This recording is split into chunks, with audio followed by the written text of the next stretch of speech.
wrong? Does Lady Ludmila of the Proud House of Lori not believe in eating wheat gruel from street vendors?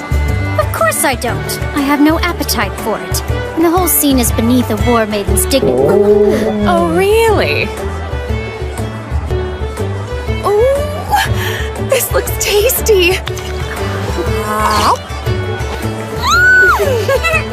She's such a child. Not at me.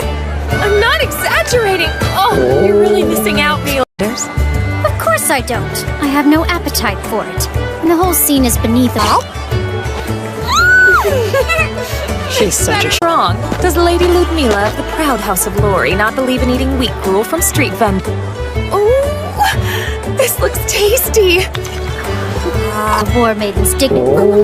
Oh, really?